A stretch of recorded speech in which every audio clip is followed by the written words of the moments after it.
Hi, everybody. I am back after my my shirt is all crooked and I can't figure it out. There we go. Sorry about that, guys. Um, I'm back after my little tirade the other day. Oh boy, I'm still upset about it, but whatever. So I want to welcome everybody to the channel. I don't see very many people coming in. I do see Gary Mackey here, and I'm so glad to see you. And you are 100% right. This will be about the 20th Amendment. Oh, I dropped my glasses. I'm going to switch glasses. I can't see good out of these. We're getting new glasses tomorrow, guys. So bear with me just a little bit longer, please, with my blind self. I'm going to the doctor with my daughter today. So I actually got up and brushed my hair, put on a little makeup. Too much makeup, it looks like. Oh, my goodness. I'm fuzzy. Hold on. I'm sorry. I'm not very organized, am I?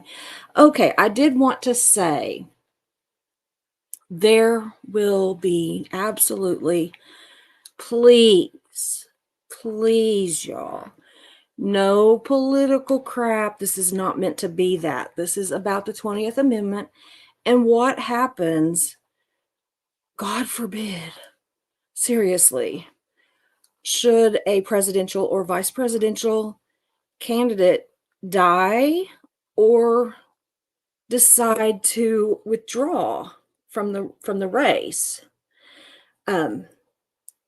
after they've been nominated, after the official nomination has come in. There, I can see a little bit better.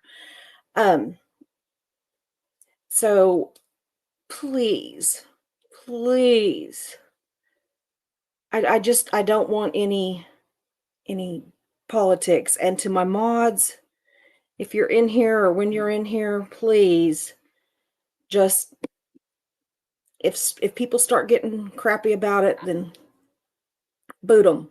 I don't care who it is. I just I found this interesting with the current things with the two separate assassination attempts on former President Trump. I think that it's timely, and I think that it's something that we're all interested in, and that we should not be afraid to talk a little bit about political issues, even if it's not. I, and I'm not going to go there. It's not a campaign deal, none of that kind of crap. But our Constitution is amazing. And I think that we need to talk about it. I think that we need to talk about the amendments. I think that we need to pay attention to it. I think that we need to know what's in it, what our rights are, what our rights aren't. What happens if this happens? What happens if that happens? I think that we need to know these things. And sadly, a lot of it is not taught in school like it ought to be. And so that's kind of where I'm coming from today.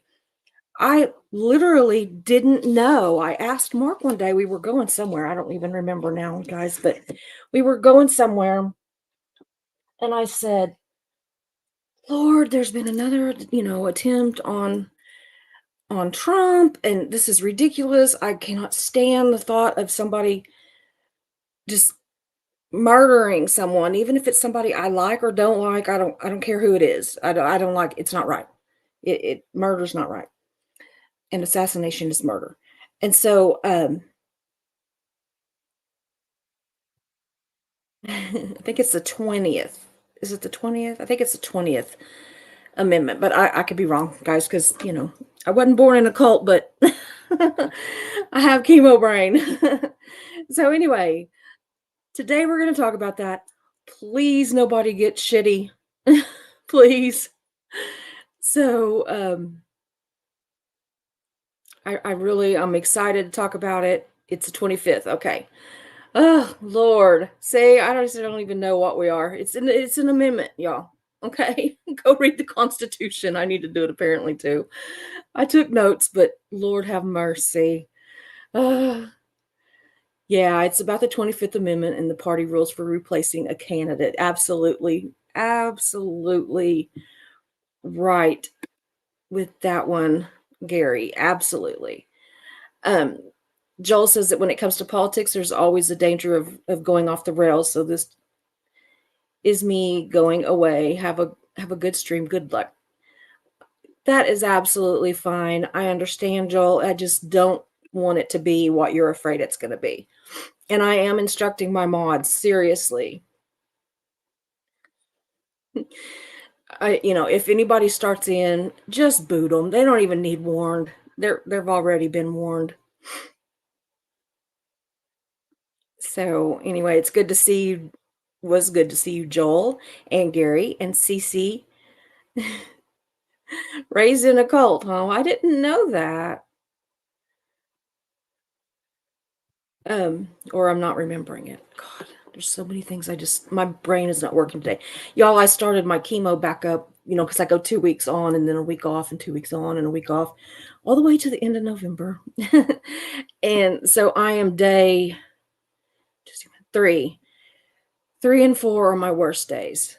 So bear with me.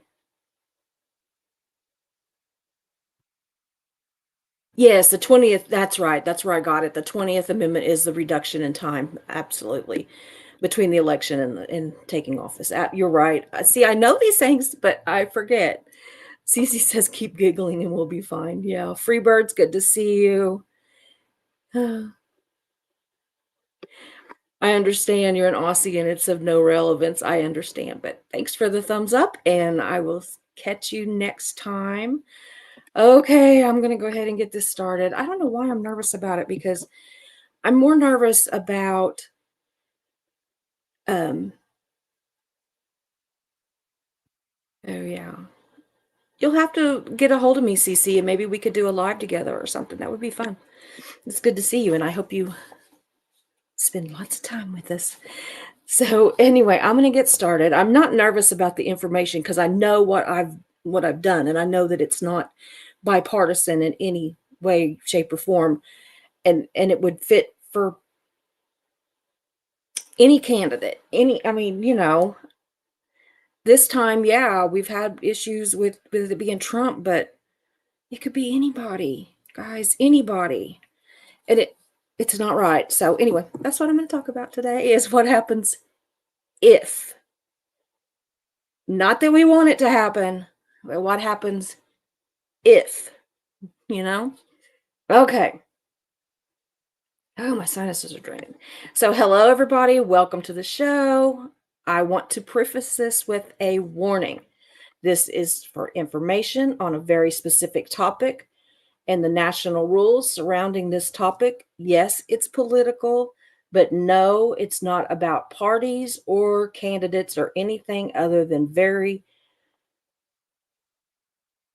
serious, you know, I don't know what I was trying to say there.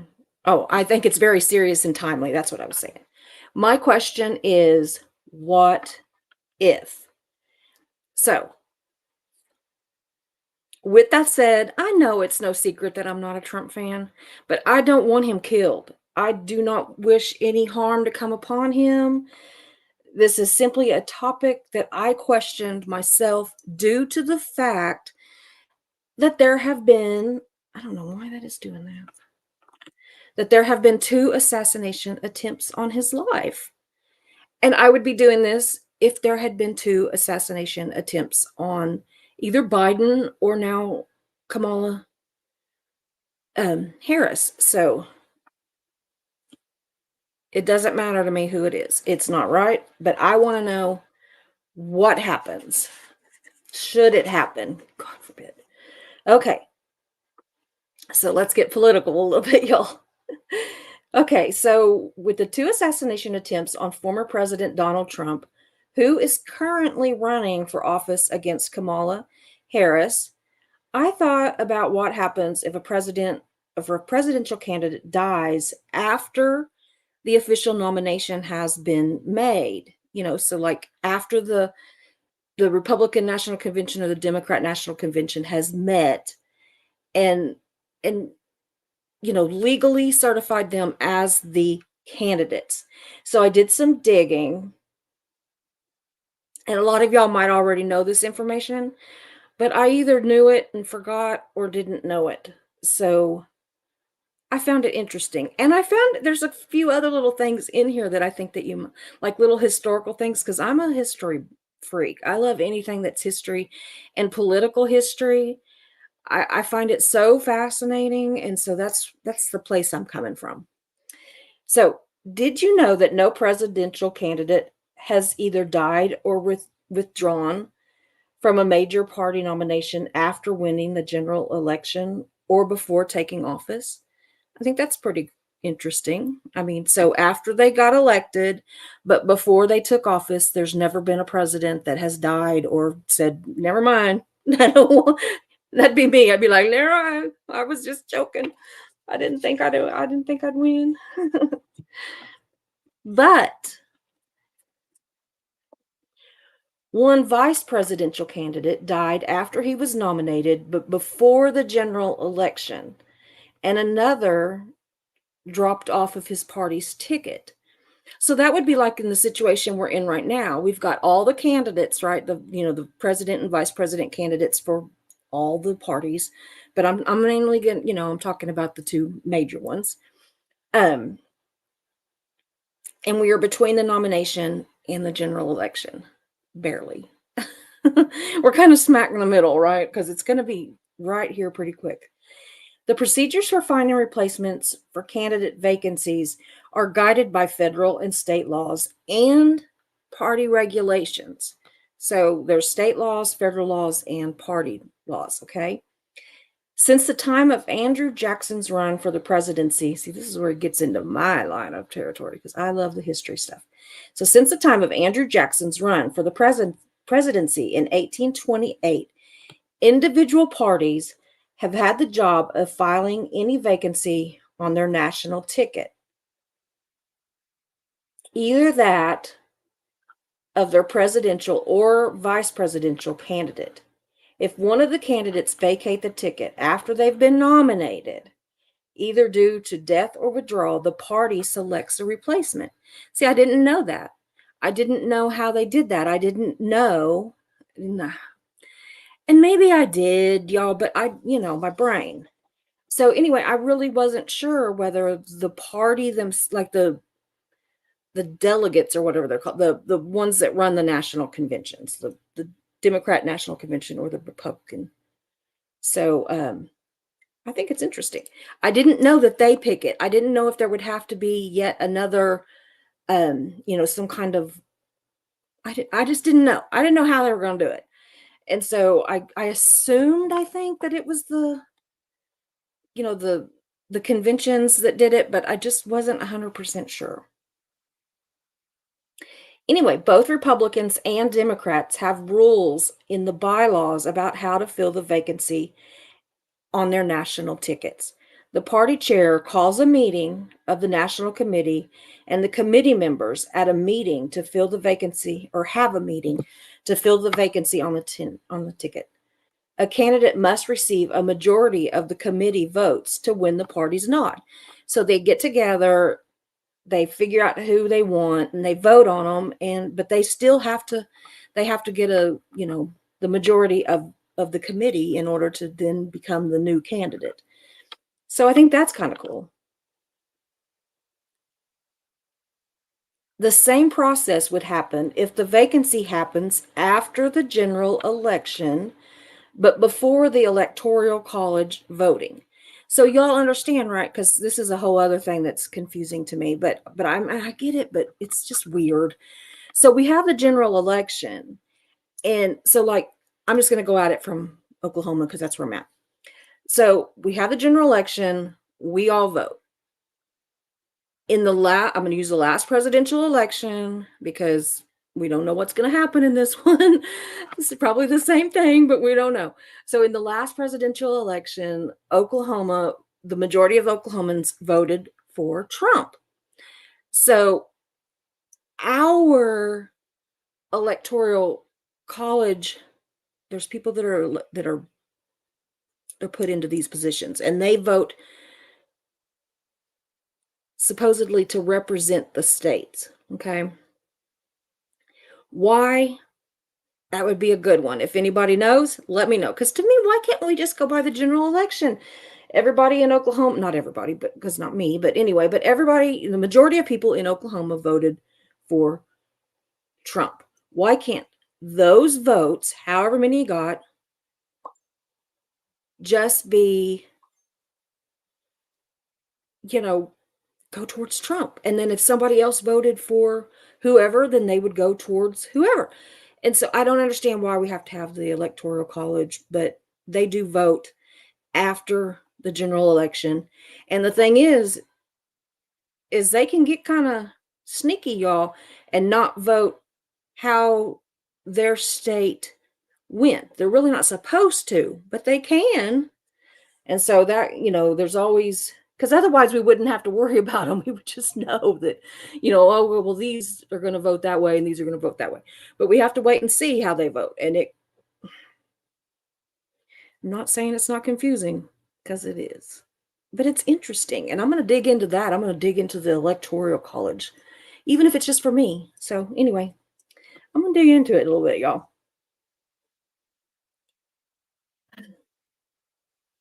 Okay. But what happens if a presidential candidate at the top of the winning ticket during the period after the electoral votes have been cast, but before the president-elect has been sworn in? What if they die or they withdraw? So again, what if the general election's over, the electoral votes are over, this person has been declared the president-elect, but they've not been inaugurated yet? Because we got all these steps, y'all. I don't know how other countries do it, but we got some steps. So anyway, let me answer this really quick. Sorry. My daughter's asking me if I'm still planning to go to the doctor with her, and I'm like, yes. So anyway, what was I saying? Okay. So the election, the electoral votes, and the inauguration. So what happens if somebody dies or drops out between the electoral votes and the inauguration? Okay. It says, well, y'all, about the closest that we've come to that would be in 1861, when widespread anxiety over the potential for Abraham Lincoln to be assassinated before he could take office.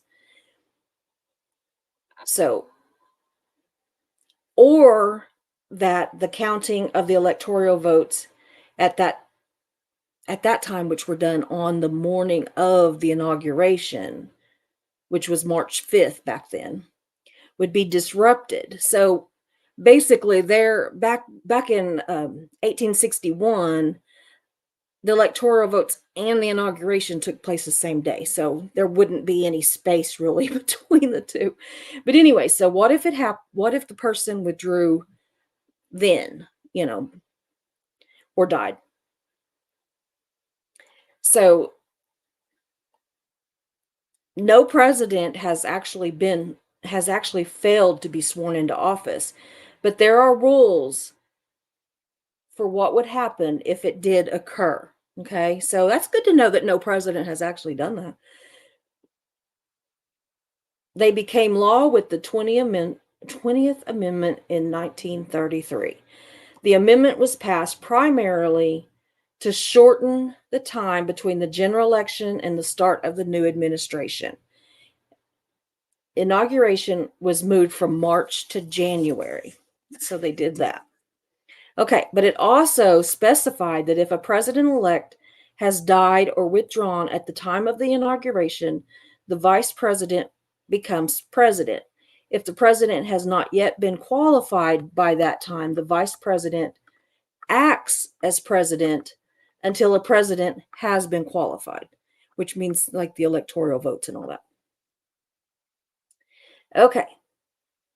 The concern was that since the inauguration was moved earlier, provisions had to be made to cover cases in which the Electoral College did not prove decisive, and the winner had to be chosen through a series of votes in Congress. So, like if the electoral votes came up as a draw or something, if they couldn't come to to some kind of If they couldn't figure out who they thought was going to be president, then they had to make some kind of provisions for that. After the popular vote, but before the electoral votes, oh, I missed one. Sorry. Oh, I missed a whole deal. In the election of 1872, Horace Greeley was the Democratic nominee for president. But the Democrats lost the general election to the Republican ticket, headed by Ulysses Grant. Okay. After the popular vote, but before the electoral vote, Greenlee, I can't even talk today, died. Okay. And Democrats, they had no chance of winning it. Right. So, okay. So the vote happened between Greenlee and Grant. Grant won it. But they hadn't done the electoral vote yet. But the Democrats knew we can't win it. We don't have enough, whatever. He's won by too much of a margin. Too many of the states have voted for him. So we can't win it anyway. So they just didn't do it, because the electoral numbers had already been secured by Grant. So they just didn't even bother naming a replacement. So it was kind of funny because the electorals, they just kind of voted for people they knew. So it was kind of like a write-in, Donald Duck. I don't think they had Donald Duck back then, but you know what I mean.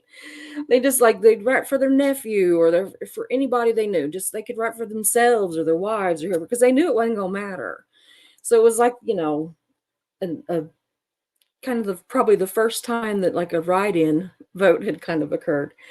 Anyway, I think it's funny, and I'd like to look into some more of that. There's all kinds of stuff that I looked up that I'm like, oh, I kind of want to look into that some more, or look into some more, funny things or odd things or even suspicious things would be fun that have happened with, different elections. Anyway, in 1912, James Sherman, the Republican candidate for vice president in the incumbent vice president under William Howard Taft, died on October 30th of kidney disease, just a few days before the general election, which was November 5th.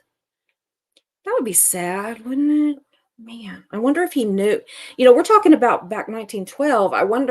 I'm thinking about this kind of stuff because my husband now has kidney cancer. But, did he know that he was sick? Did they have the capacity to know that he was going to die? Because if so, why did he even run? Why didn't he let somebody else be the nomination for the vice presidency? But maybe he didn't know. So, it's interesting. That'd be something else I'd like to look up. Anyway, the Republican National Committee scheduled a meeting for November 12th to decide on a successor for Sherman. But since that was actually, what's she saying?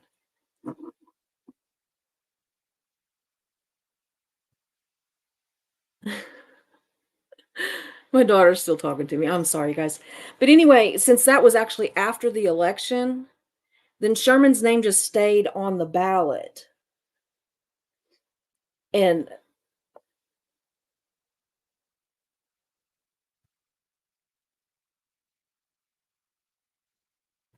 I lost my space. I'm sorry. Yeah, his name remained on the ballot. But the Republicans lost the general. Oh, that was it. Okay, so he died before the election. They left his name on the ballot. They were going to pick somebody after the election. So then they didn't win. So it really didn't matter who their person was because they didn't win. So anyway, they chose to not, they met on the 8th and just decided not to even name somebody because, it wasn't gonna matter. And they hadn't, I know I'm stumbling today.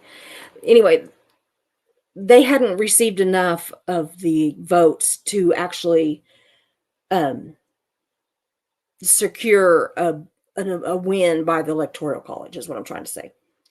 So, they didn't win enough votes to get the Electoral College to sway it in their direction, so they just decided not to name somebody. But then I'd like to know what the chit chat was, you know. I find it really fun. Um, but you know, after a little bit, then they decided to meet and they voted to replace Sherman's name with Columbia President Nicholas Butler from New York. But this was purely just a formal act and it had no political consequences at all. So he died. They were going to replace him, but they didn't. But then they did. But it didn't matter because they didn't win. So, anyway, oh, guys. Okay. During the 1972 presidential campaign, Democrat Thomas Ingleton was Senator George McGovern's I can't even talk McGovern's vice presidential running mate, but only for 18 days. Oh, Ingleton dropped out of the race, stating that he had been hospitalized 3 times in the 60s for depression and stress, and that he had undergone electric shock therapy. McGovern selected the Peace Corps director, Sergeant Shriver, to replace Ingleton.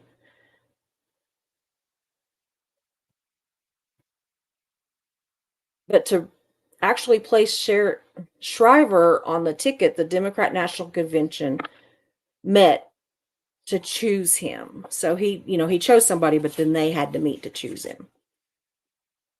Confusing, isn't it? It's just like blah. But with all that shenanigans going on, they lost the election to candidates Richard Nixon and Spiro Agnew. So, which my husband loved Nixon, and I'm just like, what? I don't know a whole lot of people that really were too fond of him, especially at the end. That my husband met him. Maybe that's why, right? Maybe that's why. He was a kid. He was a child, y'all. He wasn't very old. Well, he would have been in high school still. You'd have to know Mark. He's just ugh. So anyway, so I hope that that was some information that we may never really need. But it is good to know that there are rules in place, right? And what those rules are. And it kind of made my mind spiral. And I'm not one for conspiracy theories, y'all, but I'm not kidding. On a little bit of a political note, I have developed a little bit of a conspiracy theory about these assassination attempts on um, former President Trump. I won't tell you what it is, but I wonder if you can guess. So, anyway, I'm going to chat with my chat for a little bit and then we're going to go. This is just a short one today. Um, I just love politics and I love the I don't love the politics as far as the fighting back and forth and all that and when it's actually going on. I love political history. I love knowing what's going on or what went on years ago. And it's just amazing to me. It's and so much of it, they say that if we don't know what happened in the past, that we're going to repeat it. And so, I think that it's really good for us to know what happened with some of our elected officials. I think it's good to know how they're chosen, how they're replaced if they need to be replaced. I think all of that's important. And I hate all the conspiracy theories. And here I am sitting there thinking, okay, I'm going to tell you. I said I wasn't going to tell you. But I wonder, y'all. Okay. So if, God forbid, I'm serious, if Trump was to die or withdraw, which if somebody kept shooting at my ass, I probably would draw and run and go relax. I would want to spend my golden years relaxing, which he spends a lot of time relaxing. But I mean, I don't care who you are, what you're doing. The presidency has to be crazy, crazy, crazy stressful. And I wouldn't put that on anybody. I don't know why anybody wants to run. But anyway, my wondering, okay, he's got the nomination. We've not had the election. If somebody was to take him out, the Democrat National Convention would pick his replacement. And I wonder if they've got somebody in mind and if this is some kind of a deal with them. I pray not. Please don't be. I hope that it was just a couple of wackadoodles and that this is all over and that he goes on to live the rest of his, natural life. But you gotta wonder, right? I don't know. This world's crazy. So anyway, I said I wasn't going to tell you, but that is my little bit of a, yeah, let's not go there. I kind of just wonder. I hope not. Guys, I really, really hope not. But it makes me wonder because I just don't trust anybody. I don't trust either party. So don't be thinking that I'm like against the Republicans because it's not that. I don't trust anybody. I'm like, so anyway, I'm going to check with my chat. I know this is a small little group we've got today. I knew it would be. That's why I picked it for a small, weird time. I just wanted to talk about it a little bit. And if anybody has any thoughts on it, please feel free to either pop in the chat right now or to come back and leave comments. I check those all the time. So, oh gosh. Cece says, I'm just here to learn and support those who care. DOA is a fraud. It's good to see you too. Yeah. Cece said she'd never learn. Just glad that I'm here to share. I thought it was interesting and I flubbed it terribly. My brain is not working today. I should have done this a couple days later, I guess. But I just I don't know. I'm very interested in how politics runs completely independently of party preferences. I love it. I'm interested in all of it. Like, I don't know. I should be like a political strategist or something, I guess. Cece says, I thought that system was from the stagecoach days when votes had to be delivered by hand. Yeah. Yeah. Maximus says, I assume the president or the vice president steps in. Absolutely. But that's after the electoral votes. So it's just strange. Max Smith, good to see you. I just read your deal, but it is good to see you. I didn't tell you that. Miss Sunrise Dawn, she can't stay, but she'll be on the replay. Love you too. DOA is a fraud. Good to see you. How long has the primary system been in place? There's 3 eras. First was the mid 1800s. Second was the early 1900s. And what we have now started in 1952. Gary Mackey, thank you. That is very informative. See, there's something else that we learned. I'm so excited because we're talking about this a little bit, right? And nobody's gotten political yet. I mean, I realize that we're small and nobody's like saying a whole lot, but I think that people are just thinking and that they're,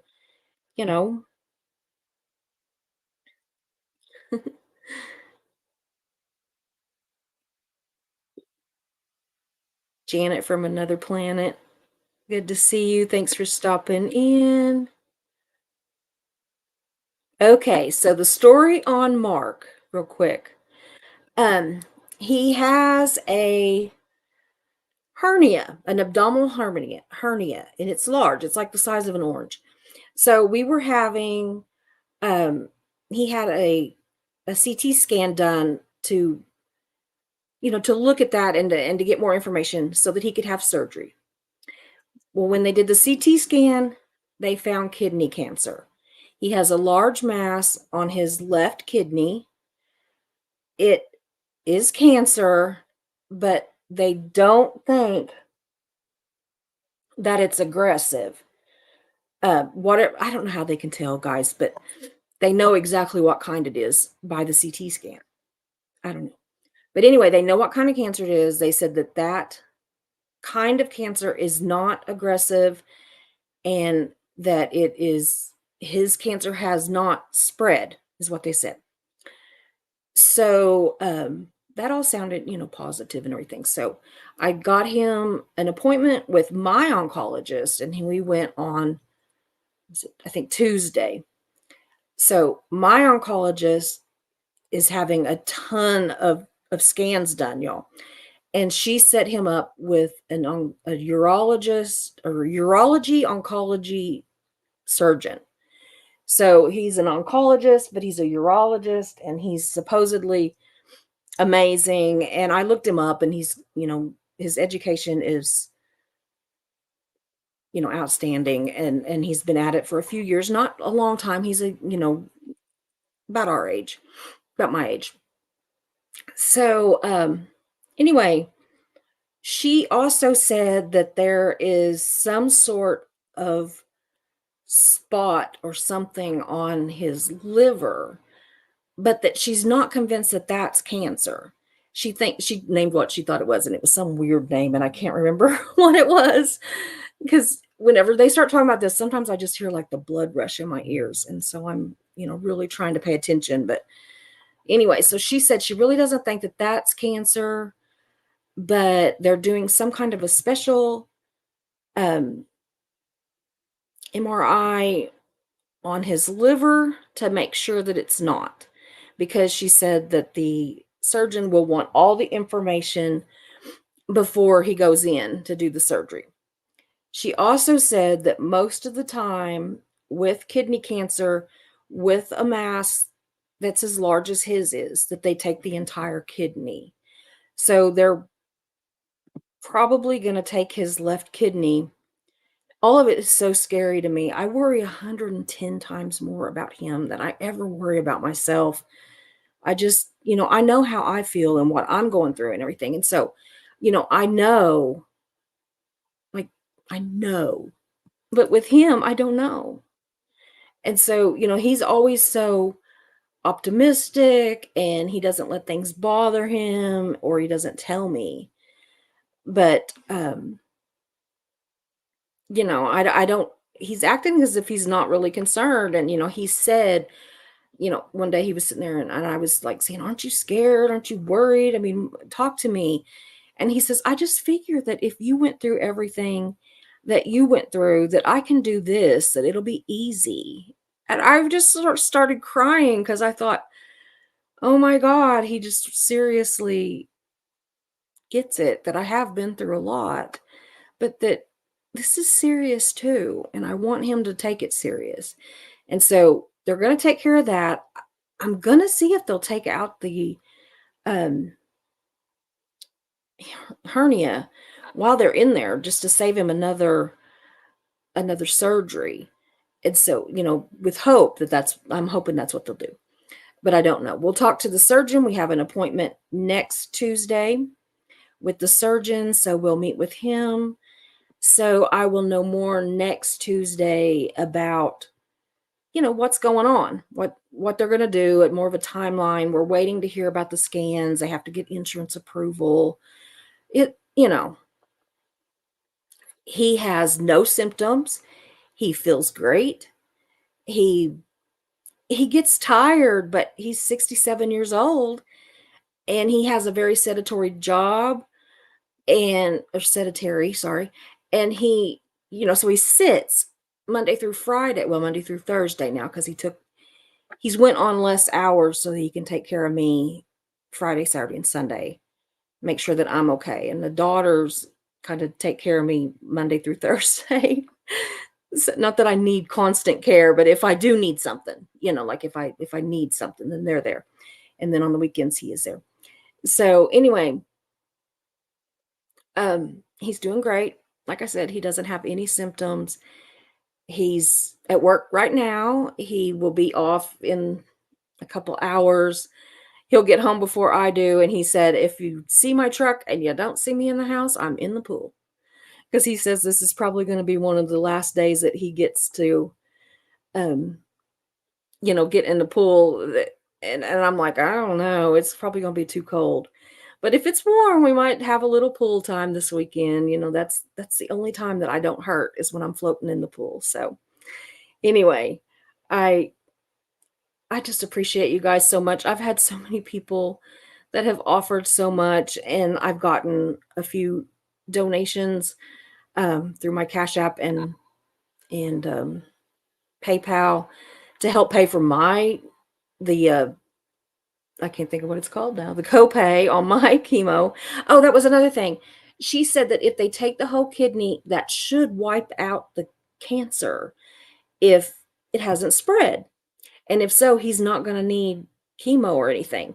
And that even if it has spread, or even if they do decide to do some kind of, treatment as like a precautionary type deal, that it would probably be more of an immunotherapy type deal and not chemo. So it would be much easier on him. I'm not gonna tell him, but if he remembers, they put me on immunotherapy and I ended up in the hospital because I couldn't handle it. So, you know, anyway, but I'm not gonna tell him that. It could have been because I was on extremely strong chemo at the time. So the 2 just might not have gelled with my body. And he's a different person. So we'll see. Most people handle it well. I didn't. But as my doctor says, if anything's gonna happen, it's me. It happens to me. So anyway. uh, so Carrie Ann's here. Hey, Carrie Ann. Literally, hey, Carrie Ann. Goodness. Hold on just a second. Yeah, you're late, but it's okay. We're going through it, but we'll get through it. It's just you just do what you gotta do, right? My, aunt was like, "I can't believe how strong you are," and I said, "Well, what else am I gonna do? Crawl up in a ball and give up? I don't think so, not yet." So, it's good to see all of you. Um, hold on a second. Gary, thank you so much. Sweetheart, you helped me so much. I mean, I hate even ever mentioning stuff because I don't want it to ever look like I'm asking for money. And then I don't wanna, like, say, "I'm not asking for money," because then it sounds like I protest too much. So you just can't win, right? But I appreciate every single dollar that anybody sends to me. I It goes directly to, I just can't think of it, Utica Park Clinic, to my chemo fund. Thanks, Janet. Love to you too, sweetheart. Aw, Susan, thank you, you guys. So anyway, I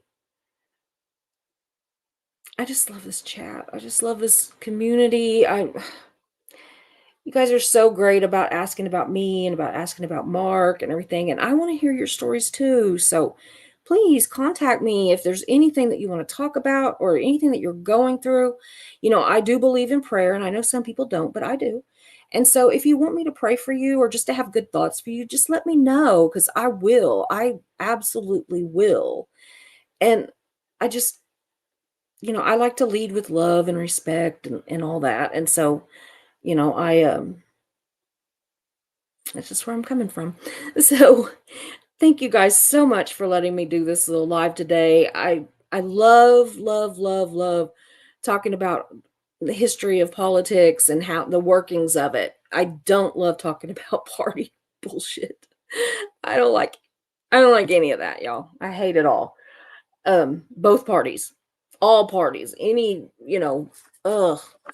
I hate it all, but I do love the history of it and the mechanics of it and how it works and all that. And so anyway, this was just a little short live to kind of share my like of that.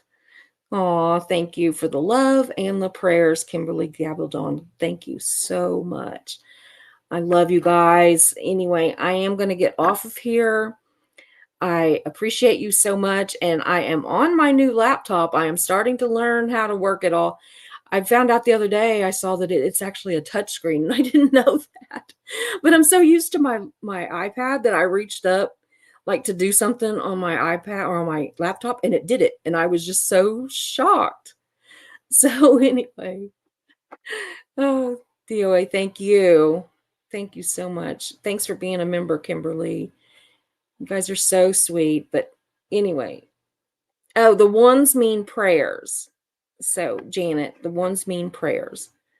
So, or good thoughts. It just, whichever, it just means love or prayers. I mean, sorry, not love. Prayers or good thoughts. So, that's what that means. Oh, my nose is itching. Anyway, I'm going to go see. My daughter said she was getting ready, which that can take 10 minutes or 3 hours. We'll see.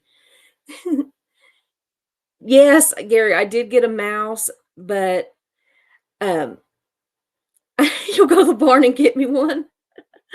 I got it, and I have been so behind with everything that I have not yet hooked it up. So because it's a wireless one, but I got to charge it. But I haven't done that yet, but I'm going to. And there was something else I was going to say.